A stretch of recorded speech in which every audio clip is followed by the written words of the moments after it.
Tapi kan di zaman Nabi Muhammad itu Al-Quran itu sangat indah sekali bahasanya. Ketika Allah ngasih tahu wal khayla wal bigora wal hamil tarkabu wazinah. Kata Allah, wahai kaum-kaum yang ada pada zaman Nabi Muhammad, yang namanya unta, kuda, keledai itu adalah alat transportasi zaman kamu. Itu adalah teknologi zaman kamu yang bisa menghantarkan dari suatu tempat ke tempat lainnya lebih cepat daripada kamu jalan kaki. Itu namanya teknologi. Tapi di ujung ayat itu Allah tutup dengan wa yakhluqu ma la ta'lamun. Ingat, suatu ketika aku akan memberikan atau akan menciptakan sesuatu yang pada waktu hari ini belum engkau ketahui. Dulu alat transportasi baru ada yang namanya onta, kuda, belum ada mobil, belum ada pesawat, belum ada kereta cepat. Sekarang terbukti ayat itu sudah kita nikmati pada zaman modern ini.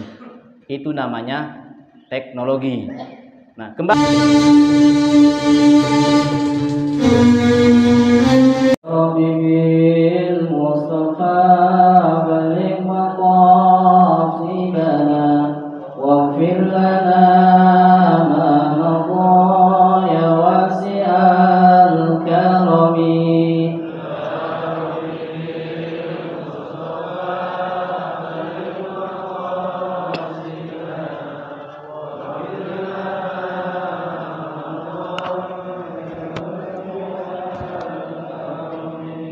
لم يحتلم قط طه مطلقا أبدا وما تثاءب أصلا في مدى الزمن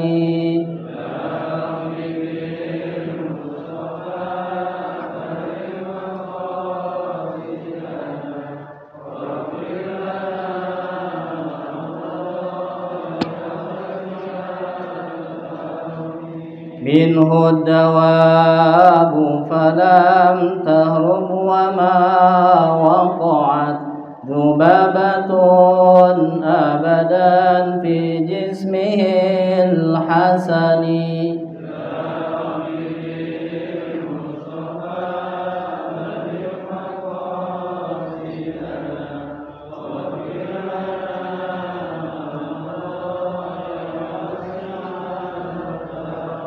بخلفه كأمام رؤية ثبتت ولا يرى أثر بول منه في علن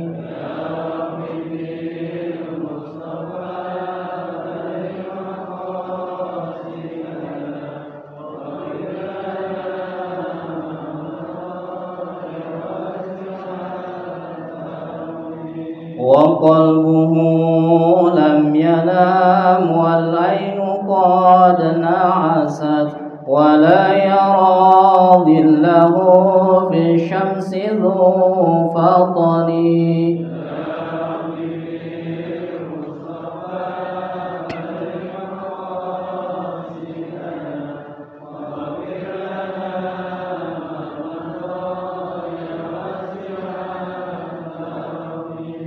كتفه قد علتا قوما إذا جلسوا عند الولادة صف يد بمختتن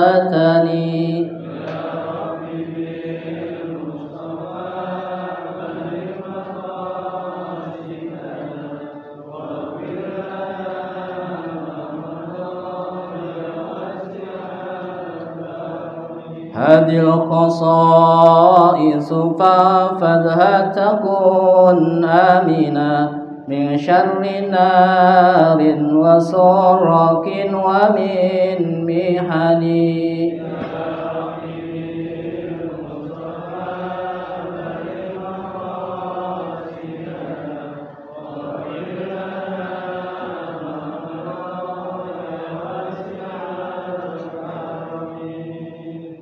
Bapak, Ibu, saudara-saudara sekalian, kira-kira yang tadi kita baca itu paham nggak artinya? Paham nggak? Kalau udah paham ya saya wassalamualaikum. Ya, coba kita lihat di ujungnya aja dulu. Keutamaan baca qasidah tadi. Hadil khoso isufah fadha takun amina. Inilah keistimewaan yang diberikan kepada Nabi. Fahfadha takun amina. Maka hafalkanlah. Disuruhnya dihafalin. Udah hafal belum? Belum juga ya. Fahfadha takun amina. Kalau engkau hafal, minimal kita baca tiap hari takun amina, maka engkau akan diberikan keselamatan selamanya. Takun ini pakai fi'il mudhari, artinya saat ini nanti senantiasa engkau akan diberikan keselamatan oleh Allah Subhanahu wa taala. Ini bukan main-main kalimat ini. Kalimat ini disusun oleh ulama besar dari Banten, Syekh Nawawi Al-Bantani. Ya, kalau yang sudah rutin ngamalin dalail, kan yang qasidah-qasidahnya kan kalau kata guru, kalau ijazah dari guru ya bagusnya dibaca. Tapi kalau waktunya sempit ya kagak usah juga nggak apa-apa. Tapi ini kan pendek gitu ya. Kalau dibacanya sendiri nggak nyampe 2 menit, cepat. Tapi kalau dilakukan kayak tadi kan agak lama dikit. Ini kalau sudah rutin ngamalin dalail, kita baca ini ada di dalail, insya Allah paling pertama keutamaannya adalah akan diberikan keselamatan oleh Allah Subhanahu wa taala. Selamat dunia, selamat akhirat, dan juga diberikan keberkahan rezeki. Amin ya rabbal alamin. Kita belajar. Sekarang itu adalah zaman teknologi. Maling pun pinter menggunakan teknologi. Nah, jadi pelajaran ini buat kita semua. Bapak-bapak kalau ngebuka WA, SMS atau lain sebagainya yang ada APK itu jangan dibuka, jangan buru-buru dibuka. Ada itu di Jawa Timur itu ngebuka undangan, akhirnya ketarik semuanya saldonya yang ada di rekening. Ada juga tiba-tiba di garis itu satu kampung punya utang, padahal nggak pernah ngutang. Itu orang zaman sekarang. Makanya anak-anak jangan terlalu dikekang, nggak boleh pegang HP. Itu nanti repot, nggak ketahuan teknologi, nggak tahu dia teknologi. Ini penting kita mengetahui teknologi. Cuma kan kita kan namanya generasi X. Orang yang lahir sebelum tahun 80-an itu namanya generasi X. Jadi agak lama untuk memahami teknologi. Ada lagi generasi Z. Kalau saya mungkin generasi Z, Mas Farai itu generasi Z. Itu agak sedikit cepat. Main YouTube, upload YouTube, video YouTube bisa jadi duit. Itu generasi Z. Ada lagi generasi Alpha sekarang. Yang sekarang anak ketika begitu lahir, teknologi sudah begitu canggih, itu namanya generasi Alpha. Nanti akan ada generasi lagi. Generasi apa tahu? Makin ke sini teknologi itu makin kecil, tapi fitur di dalamnya makin banyak. Dan orang bisa mengakses dari berbagai macam dunia dengan begitu cepatnya. Itu teknologi. Sebutnya teknologi zaman nabi-nabi yang terdahulu sudah ada. Dulu zaman Nabi Sulaiman itu namanya burung hudhud, nganterin surat ke Ratu Balkis dengan cepat, itu namanya teknologi di zaman itu. Tapi kan di zaman Nabi Muhammad itu Al-Quran itu sangat indah sekali bahasanya. Ketika Allah ngasih tahu wal khayla wal bigora wal hamila tarkabu wazina. Kata Allah, wahai kaum-kaum yang ada pada zaman Nabi Muhammad, yang namanya unta, kuda, keledai itu adalah alat transportasi zaman kamu. Itu adalah teknologi zaman kamu yang bisa menghantarkan dari satu tempat ke tempat lainnya lebih cepat daripada kamu jalan kaki. Itu namanya teknologi. Tapi di ujung ayat itu Allah tutup dengan wa yakhluqu ma la ta'lamun. Ingat, satu ketika aku akan memberikan atau akan menciptakan sesuatu yang pada waktu hari ini belum engkau ketahui. Dulu alat transportasi baru ada yang namanya onta, kuda, belum ada mobil, belum ada pesawat, belum ada kereta cepat. Sekarang terbukti ayat itu sudah kita nikmati pada zaman modern ini. Itu namanya teknologi. Nah, kembali ke sini bahwa ini udah saya buktikan kalimat ini. Qasidah yang disusun oleh Syekh Nawawi Al-Bantani, tapi dari Lam Yahtalim ya. Kalau Ya Rabbi bil Mustafa itu punya Imam Al-Bushiri. Ternyata keutamaan membaca ayat ini, membaca qasidah ini, takun amina, engkau akan diberikan keselamatan. Dijelasin lagi di bawahnya tuh, min syarri narin wa surrokin wa min mihani. Dari kebakaran itu artinya kecelakaan. Kecelakaan apa aja, tabrakan dan lain sebagainya. Insya Allah kalau kita yakin, ini namanya ikhtiar batin, akan Allah selamatkan. Wasurrokin, dari kemalingan. Tadi sudah saya buktikan bahwa dengan membaca ayat ini, walaupun kita dalam kondisi sudah dalam kekangan orang yang maling tadi, dengan baca ini ikhtiar batin diselamatkan oleh Allah Subhanahu wa taala. Jadi penting ini baca ini. Amalan itu banyak sekali. Amalin. Apa saja amalan yang diberikan oleh guru? Ya, amalin sekemampunya kita. Minimal kita dalailul sholawat, ada dalail Quran. Itu jangan sampai tinggal, yang lainnya terserah mau ngapain apa saja. Nah, kalau kita rutin baca dalail, ini sudah termasuk ya, qasidah ini sudah termasuk. Mudah-mudahan dari muka-mukanya ini sudah baca semuanya. Amin. Ya. Tapi harus istiqomah ya.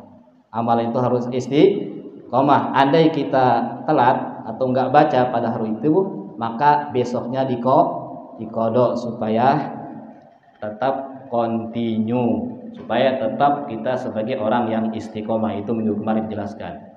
Nah, coba kita lihat apa makna dari kalimat qasidah ini.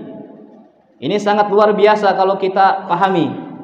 Ini termasuknya khususiyah atau keistimewaan yang diberikan oleh Allah kepada baginda Rasulullah sallallahu alaihi wasallam. Jadi yang namanya Rasul itu karakternya, perilakunya, semalam tuh Haji Mul sudah ngaji, Mas Bri. Ada 3. 1 yang disebut dengan jabali. 2 perilaku Nabi yang disebut dengan bayani. Dan yang ketiga disebut dengan khususi. 3. Jabali itu perilaku Nabi yang tidak ada tuntunannya, tapi Nabi laksanakin, Nabi kerjakan, jadi tuntunan juga. Nabi karena seorang manusia basyariah itu kalau lapar makan, kalau haus minum, pergi ke pasar. Tapi yang namanya Rasul itu kegiatannya dalam sehari-hari, kalau enggak sunnah wajib, kalau enggak sunnah wajib. Makan, minum, pergi ke pasar itu hal yang mudah. Tapi bagi Nabi ketika dilaksanakan oleh Nabi itu menjadi hal yang sunnah, naik derajatnya. Dan bisa kita tiru. Ini bayan namanya jabali. Bagaimana Nabi makan, bagaimana Nabi minum, itu jabali. Ada juga yang bayani, menjelaskan syariat. Ada tuntunan dari syariat, kemudian Nabi menjelaskan. Contoh, Nabi minum itu kebanyakan sambil duduk. Tapi pernah sesekali Nabi itu minum sambil berdiri. Ini menjelaskan syariat bahwa kalau ada orang minum sambil berdiri itu maksudnya tidak dosa. Cuma kalau minum sambil duduk itu namanya sunnah. Menjelaskan, pernah Nabi satu ketika sholat asar itu 2 rakaat, lupa. Itu menjelaskan, tapi enggak jadi rutinitas itu. Sesekali saja kayak tadi minum berdiri, enggak, sekali-kali aja. Nabi sholat lupa 2 rakaat sholat asar. Kemudian ada sahabat yang negur, oh lupa. Terus Nabi menjelaskan kalau lupa begini caranya, gitu kan? Itu namanya menjelaskan. Dan yang ketiga, ada perilaku Nabi yang sifatnya khususiyah, keistimewaan, yang kalau kita niru justru malah berdosa. Contoh, Nabi itu kan istrinya 11, saya mengatakan 9. Mas Pri mau 11, mengkuat enggak? Ikut Nabi. Oh, Nabi kok 11 istrinya, saya ikut Nabi 11 istrinya. Enggak boleh itu mah. Itu kalau kita ngikut Nabi istrinya 9, istrinya 11 malah dosa. Itu khususnya bagi Nabi. Lagi pula kan kalau saya pernah mendengar dari seorang ilmuwan perempuan ini, kenapa Nabi istrinya itu 9 dan mengatakan 11? Itu memang yang namanya waktu zaman Nabi, raja-raja yang ada di sekitarnya itu, Romawi, Persia dan lain sebagainya, itu kalau sudah jadi raja, itu yang di sampingnya istri-istrinya itu bisa ratusan. Jadi kalau Nabi itu cuma sampai 11 itu, dibanding mereka itu belum apa-apanya. Jadi jangan dikata Nabi istrinya 11 itu Nabi sebagai orang yang seknya tinggi, enggak begitu juga. Memang Nabi diberikan kekuatan, ini namanya khususiyah. Tidak boleh kita ikutin. Umatnya Nabi Muhammad hanya boleh 4, itu pun dengan kriteria dan persyaratan yang sangat ketat. Jadi nggak usah khawatir Bu, saya bukan pendukung poligami, bukan. Ya, termasuk apa yang digambarkan, apa yang diceritakan oleh Syekh Nawawi ini adalah khususiyah yang diberikan oleh Allah kepada baginda Rasulullah SAW. Dan khususiyah ini ternyata bisa kita lihat, kalau yang melihatnya bisa menjadikan contoh buat kita, dan itu akan menjadi uswah, akan menjadi teladan bagi umatnya. Bait pertama, saya nggak akan lama ya, insyaallah nggak akan seperti Tuan Guru sampai jam 8, saya akan membatasi itu. Karena niatnya bapak-bapak ibu-ibu di sini datang ngaji sama Tuan Guru, tahu-taunya saya yang suruh ngisi. Ini kan dadakan, saya juga niatnya ngaji, udah masang itu, tapi Pak Agus yang manggil ya. Kalau udah guru nyuruh ya, ini dalam rangka taat sama guru aja ya. Lam yahtalim qatu toha mutlaqun abada. Lam yahtalim, Nabi itu enggak pernah yang namanya mimpi basah. Qatu toha mutlaqun abada, selamanya. Ini artinya Nabi itu memang betul-betul dijaga. Jangankan dalam kehidupan nyata seperti ini, dalam tidurnya aja Nabi itu dijaga agar tidak maksiat, maksum. Beda dengan kita. Kita mungkin di sini nih yang balik-balik pernah ngalami semuanya mimpi basah. Apa itu mimpi basah? Ya tahu sendirilah itu bahasa ini. Bukan berarti habis tidur badannya basah. Tapi ini kalau kita mimpi basah, memang di situ memang ada seneng, enak, tapi jangan girang. Ini kalau dilakukan oleh Nabi justru ini adalah perbuatan maksiat. Maka ini Allah jaga bagi Nabi, tapi bagi kita tidak dijaga. Jadi kita jangan girang dulu kalau malamnya mimpi basah. Kecuali yang mimpi basahnya itu kita dalam aturan Islam yang benar. Sama perempuan nikah dulu, habis nikah baru malamnya tidur dalam tidur dirinya, baru mimpi basah. Nah itu kalau begitu enggak dosa. Tapi kan rasa-rasa enggak begitu ya. Yang ada kita ada tiang listrik tinggi banget, cakep itu tiang listrik, kita peluk, airnya keluarlah apa tuh, cairan. Itu namanya mimpi basah. Dan biasanya itu kalau mimpi basah itu bagaimana perilaku dia dalam kehidupannya. Biasanya kan anak muda kalau udah tua-tua begini saya kira jarang nih. Karena orang udah tua-tua ini kalau yang Mudah-mudahan pandangan hidup. Kalau kita membeda lagi, bukan pandangan lagi. Ya, anak muda kebanyakan. Kalau udah tua-tua begini mah udah andropause. Apa andropause? Balikannya monopause. Jadi laki-laki sudah andropause. Jadi sudah jarang mimpi basah seperti ini. Tapi ini kalau terjadi pada anak muda, jangan girang dulu. Nabi dalam bab ini enggak pernah yang namanya Nabi mimpi basah, karena jiwanya Nabi itu adalah dijaga oleh Allah Subhanahu wa taala. Dalam hal mimpi saja dijaga. Ini satu. Wa matata aba aslan fi madaz zamani. Nabi itu seumur-umur enggak pernah yang namanya nguap. Tahu nguap enggak? Biasanya nguap itu terjadi karena kebanyakan makan. Makannya lahap. Apa aja dimasukin. Ya, yang keluar dari aroma nguap itu sesuai yang dimakan. Kalau makannya jengkol baunya jengkol, kalau makannya petai baunya petai. Nguap itu sesuatu yang kurang baik. Makanya kalau kita nguap itu harus jaga adab. Jangan sembarangan. Jadi harus ditutup. Tutupnya juga bukan begini, tapi harus pakai tangan kiri yang bagian belakangnya. Sehingga kalau kita salaman dengan orang, hasil dari nguap kita itu enggak menular ke orang lain. Kalau zaman corona itu kan makanya suruh dicuci karena kita mungkin banyak nguap gitu. Nabi ternyata enggak, dijaga hidupnya dari hal-hal demikian. Ya. Kemudian min huddawabu falam tahrub wa ma waqa'at. Ini yang keberapa nih? Ketiga.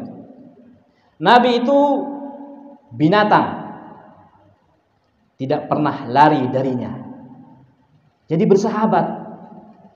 Rabi'ah al-Adawiyah adalah salah satu juga orang yang bersahabat dengan binatang. Jadi kalau pagi-pagi itu burung pada nyamperin, kasih makan. Itu Rabi'ah al-Adawiyah, sufi besar, perempuan. Kemudian pernah suatu ketika ada seorang yang juga ulama besar, Hasan al-Basri, bertamu kepada Rabi'ah al-Adawiyah. Rabi'ah al-Adawiyah lagi ngempanin burung, yang burung liar datang sendiri. Tiba-tiba ada Hasan al-Basri datang. Lalu apa yang terjadi? Burung-burung itu pada lari melihat Hasan al-Basri. Padahal dia juga seorang ulama. Ditanya kepada Rabi'ah al-Adawiyah, kenapa itu burung pada lari? Ya, bagaimana burung itu tidak lari? Orang dagingnya kamu suka makan gitu. Makanya ada ulama guru kita di Betawi itu, Ibnu Yamin itu makanya nggak mau binatang-binatang yang hidup, maunya sukun aja, sukun. Ya, sukun. Ibnu Yamin itu makanya nggak dari binatang-binatang yang bernyawa, karena ternyata ini rahasianya. Min huddawaku falam tahruba ma waqat. Nabi juga demikian. Pernah suatu ketika Nabi itu kan dikejar-kejar oleh kaum kafir Quraisy ketika mau hijrah ke Madinah, ditemani oleh orang yang namanya sahabat setia Abu Bakar As-Siddiq, ngumpet di Gua Hira. Padahal Gua Hira itu bukan Gua Hira, Gua Thur yang panjang itu, yang tinggi, yang kalau kita naik ke situ itu tinggi sekali. Gak kuat ya, saya juga belum pernah. Kamu sudah pernah? Belum pernah, berarti nggak kesampaian. Tapi Pak Anies itu pernah kemarin. Pak Anies Baswedan itu kemarin waktu haji pernah naik ke atas, kuat ternyata dia, tinggi segitu, kuat. Insya Allah mudah-mudahan kita aminkan jadi menjadi pemimpin kita. Tinggi itu Abu Bakar sama Nabi Muhammad SAW naik ke sana. Dan pada orang kafir Quraisy kalau begini saja itu ketahuan di dalamnya ada baginda Rasulullah SAW. Sampai lelah letih, akhirnya Nabi Muhammad ketiduran di pangkuan Abu Bakar. Ketika dalam pangkuan Abu Bakar Nabi sedang tidur, tiba-tiba ada ular yang datang. Lubang-lubang semuanya sudah ditutupin, tapi satu lubang yang belum ditutupin karena nggak ada kain yang bisa nutupin. Akhirnya Abu Bakar nutupin pakai kakinya. Ditutupin pakai kakinya. Ya ditutupin pakai kaki, dipatuk ya kerasa. Akhirnya sampai bengkak itu kakinya Abu Bakar. Yang dikhawatirkan oleh Abu Bakar itu adalah bagaimana takutnya itu ular kena mukanya Nabi Muhammad, nanti berluka mukanya Nabi Muhammad. Tapi ternyata luar biasa. Itu ular setelah matuk Abu Bakar kemudian memandang wajahnya baginda Rasulullah SAW. Dia ternyata tidak berani mematuk Nabi Muhammad. Setelah itu justru itu ular lari kayak orang kegirangan, kayak anak muda habis ketemu pacarnya, gimana jalannya gitu kan ya, goyang-goyang dikit gitu kan, keasikan. Dan Abu Bakar ternyata seorang yang kata Rasulullah itu masuk surganya tanpa hisab. Salah satu orang yang masuk surganya tanpa hisab itu dijelaskan dalam kitab Bahjatul Wasal itu adalah orang yang kalau sakit itu dia tidak mengeluh, tidak aduh, tidak begitu. Kalau orang tidak mengeluh ketika sakitnya, maka dia masuk surga tanpa hisab. Dan dia pimpinannya adalah Abu Bakar As-Siddiq. Abu Bakar ketika itu di Gua Hiro, di Gua Ahmad, di Gua Thur, dia dipatuk ular, tapi tidak mengeluh. Ternyata Abu Bakar sampai kesakitan, nahan sakit itu sampai mengeluarkan air mata. Dan air mata itu menetes jatuh kepada pipinya baginda Rasulullah SAW. Ketika jatuh keras oleh Nabi Muhammad, akhirnya Nabi Muhammad terbangun. Ditanya oleh Nabi Muhammad, wahai sahabatku, kenapa engkau menangis? Ternyata Abu Bakar habis kepatuk ular. Seketika itu kakinya Abu Bakar yang kepatuk ular diusap oleh Nabi Muhammad, sembuh seketika. Itu Nabi. Kalau kita mah lain lagi ya. Kalau kita orang patuk ular dipencet sama kita tambah besar itu. Ya. Jadi Nabi Muhammad ternyata luar biasa. Memang segala apa yang ada di jagat raya ini itu adalah makhluk hidup, termasuk pohon-pohonan. Tandanya makhluk hidup Allah catatkan dalam Al-Qur'an, yusabbihu lahu man fis samawati wal ard. Bertasbih semuanya kepada Allah. Artinya bertasbih berarti yang namanya binatang, pohon dan langit bumi itu namanya punya emosi. Punya emosi. Kalau punya emosi berarti dia bisa diajak sebagai sahabat. Nah, inilah penting makanya kita dalam hal apapun bertindak kepada makhluk-makhluk yang ada di sekitar kita harus berihsan. Termasuk kalau kita mau potong ayam, mau potong kambing, mau potong sapi, itu kan disuruh diasah pisaunya yang tajam supaya tidak nyakitin. Langsung satu kali godok meninggal dia. Agar tidak pelajaran lama itu, kesakitan dia. Itu namanya kita bersahabat. Kalau kita bersahabat dengan alam, itu insya Allah yang namanya banjir, kemudian gunung meletus dan sebagainya, itu akan terhindar dari kita. Ya, itu rahasianya. Dubabatun abadan fi jismil hasani. Termasuk lalat itu. Lalat enggak pernah singgap pada mukanya, pada badannya baginda Rasulullah SAW. Lalat itu kan binatang kotor. Dia hinggapnya suka ditinja. Tinja orang, di situ dia hinggap. Kemudian setelah hinggap dari tinja, lari ke tempat kita makan pisang goreng. Hinggap di pisang goreng kita. Kita rasain itu pisang goreng, ternyata setelah dihinggapin lalat tambah gurih. Ternyata dia habis hinggap dari tinja kita. Jadi daur ulang itu. Boleh nggak dimakan itu? Itu urusan fikih itu. Limasyaqqatil ikhtiraz, kita sulit jaga lalat. Lalat hinggap di makanan kita, ya makan aja, nggak usah dibuang. Kalau mau dibuang bilang saya, nanti saya makan. Itu limasyaqqatil ikhtiraz. Dalam Fathul Mu'in itu silakan makan saja. Tapi Nabi itu dijaga. Lalat itu binatang kotor yang suka hinggap di tinja, itu enggak pernah hinggap di badannya baginda Rasulullah sallallahu alaihi wasallam. Ini luar biasa. Kemudian saya singkat saja, mohon izin 10 menit lagi. Bi khalfihi ka'amamin ru'yatun thabatat. Bi khalfihi, belakangnya Nabi itu kayak depan. Jadi Nabi itu kalau sholat ngimamin, siapa sahabat yang beda sholatnya, yang nggak benar sholatnya, itu ketahuan sama Nabi.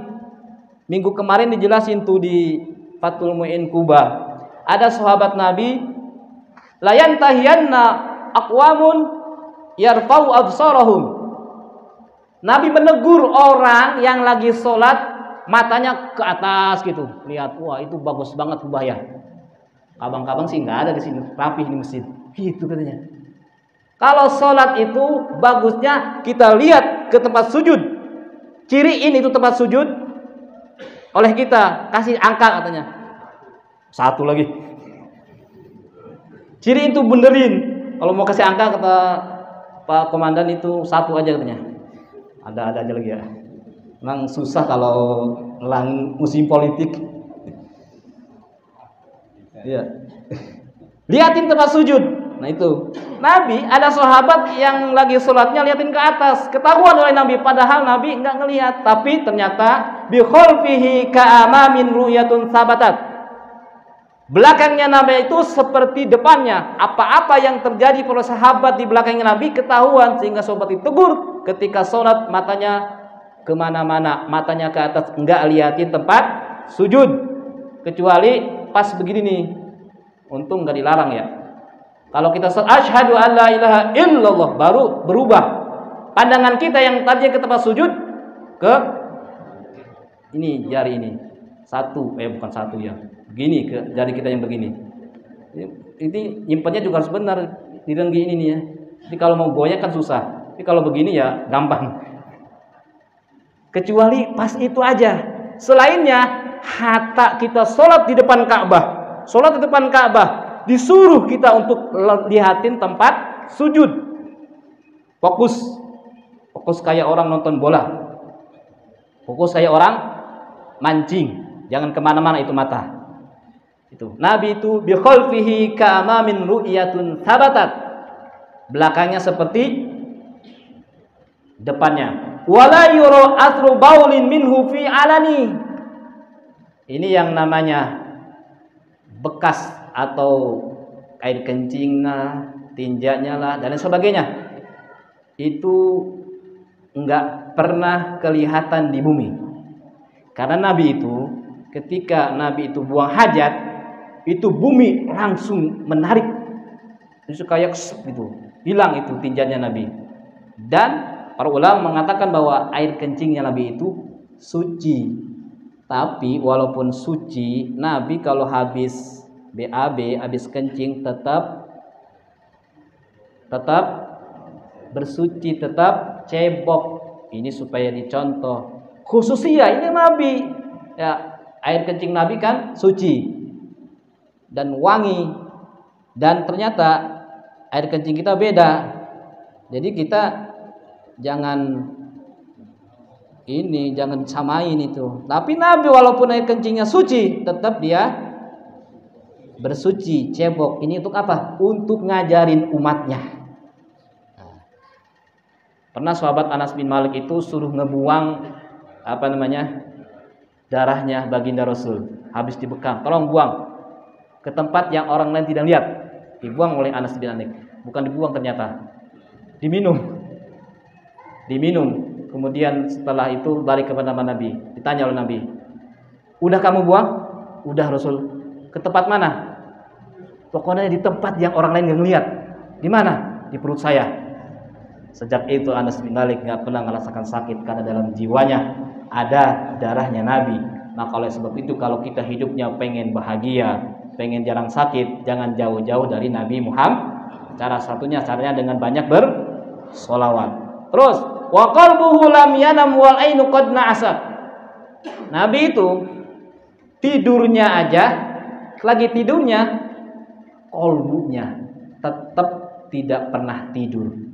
Kalau kita lagi sholatnya aja kadang hati kita tidur. Lagi sholat ingat jemuran, lagi sholat ingat makan dan sebagainya. Makanya minggu kemarin kan udah jelasin juga tuh. Ketika makanan sudah siap, sholat sudah datang, maka mana dulu, sholat dulu apa makan dulu? Makan dulu. Itu siapa yang nyuruh? Ternyata Nabi. Idza hadaral isya wal asya kudimal asya. Apabila hidangan sudah siap, waktu sholat sudah masuk, maka kita makan aja dulu.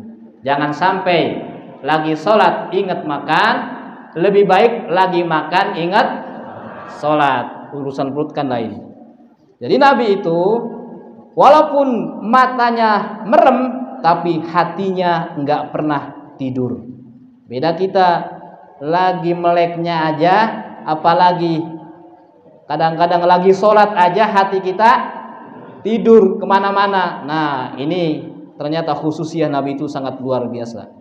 Wala yaradillahu fi syamsi fatoni. Bayangan Nabi itu enggak pernah kelihatan. Ini ada dua riwayat. Bayangan Nabi itu pertama bisa jadi karena Nabi itu selalu dinaungi oleh awan, seperti yang terjadi ketika Nabi dagang dari Mekah ke Syam, itu selalu dinaungin awan. Dilihat oleh pendeta Buhairah pun diceritakan bahwa ini adalah Nabi akhir zaman. Karena di atasnya itu rombongan itu selalu dinaungin oleh awan, itu Nabi. Dan tafsir yang kedua bisa jadi wala yura ini tidak kelihatan, itu bisa jadi karena Nabi itu adalah cahaya. Kemudian yang namanya matahari cahaya ketiban cahaya. Kira-kira ada bayangannya enggak? Enggak ada. Itulah baginda Rasulullah SAW. Kalau kita bayangannya gede banget ya. Nah, kemudian kitfahu qad alata qauman idza jalasu. Pundaknya Nabi, kitfahu, pundaknya itu kadang-kadang suka tinggi sendiri. Jadi Nabi itu kalau duduk di depan sahabatnya, hatta sahabat yang paling kecil ya, seperti kalau gedenya kayak ucok baba gitu, itu ngelihat kalau Nabi lagi duduk di depannya. Jadi pundaknya itu seakan-akan tinggi. Sahabat paling depan pun dari pinggir, dari kanan, di semua penjuru itu kelihatan. Itu khususnya Nabi. Kitfahu qad alata qauman idza jalasu. Pundaknya kelihatan dari berbagai penjuru. Kemudian bait yang sebelum terakhir, indal wiradati sib yada bi mukhtatani. Nabi itu ketika lahir kondisinya sudah disunat. Jadi Allah sudah bersihkan terlebih dahulu sehingga sudah lahir itu sudah disunat. Itu khususnya Nabi. Jangan ditiru sama kita. Kita enggak sunat. Katanya contoh Nabi. Nabi itu ketika lahir sudah disunat. Itulah khususnya Nabi Muhammad SAW, keistimewaan. Makanya dalam surat Al-Kahfi, "Qul innama ana basyarum mislukum." Ini pakai mislukum, artinya Nabi Muhammad itu manusia basyariah seperti kita, serupa tapi tidak sama. Ibarat kata Zaidun kal asad, si Zaid itu seperti macan. Bukan berarti si Zaid seperti macan, tapi karena si Zaid mempunyai kelebihan, keberanian yang seperti macan, maka si Zaid disebut seperti macan. Nah, Nabi Muhammad seperti kita manusia, tapi Nabi Muhammad manusia tak serupa. Makanya menggunakan kata mislukum. Kita jangan terjebak memandang Nabi Muhammad hanya sebatas kepada basyariahnya saja. Kalau kita memandang Nabi Muhammad sebatas basyariah, tertipu kita, maka akan terjebak kepada kekufuran. Wa qalu mali hadzal rasul yaqulu ta'am yang fil aswaq, kata kafir Quraisy. Rasul apaan ini? Dia makan, dia minum seperti kita. Rasul apaan ini? Itu kata orang kafir Quraisy karena dia terjebak memandang Nabi Muhammad hanya dari sisi basariahnya saja, padahal Nabi Muhammad mempunyai khususiyah yang luar biasa. Subhanaman satara sitral khususiyah bizuhuri wasbil basyariyah. Maha suci Allah yang telah mentabiri sifat-sifat keistimewaan Nabi Muhammad dan menampakkan sifat-sifat basyariyah. Begitulah kata Imam Ahmad bin Athaillah As-Sakandari. Jadi saya jam 8:15 sudah selesai, biasanya guru jam 8 selesai, maka sampai di sini aja Pak Gus, mohon maaf lebih kurangnya. Wassalamualaikum warahmatullahi wabarakatuh.